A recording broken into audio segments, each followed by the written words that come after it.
কি লাভ হলো তোর এত ছাদ বাগান করে? একটাও তো কাজের গাছ না। মা আমাকে এরম কথা বলল সেদিন, শুনে একটু মন খারাপই হলো। আরে আর বলো না, সেদিন পাড়াতে সন্ধেবেলা লক্ষ্মী পুজোর প্রসাদ খেতে গিয়ে একটা শিউলি ফুল ভর্তি গাছ দেখলাম, তাই ছবি তুলছিলাম। আর তখন মা বলল, তোর বাগানে একটা শিউলি গাছও নাই। আজ আবার একটা নীল জবা ফুটেছে।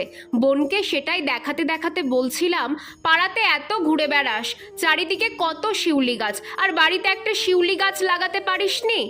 আমার কথা শুনে বোন হাত ধরে বলে, চলো একটা জিনিস দেখাবো। তারপর নিচে নিয়ে গিয়ে বলে, এই তো, তুমি কি অন্ধ? এতদিনেও দেখোনি? আমি তো অবাক, সত্যিই তো, আমি তো গাছটাকে খেয়ালই করিনি।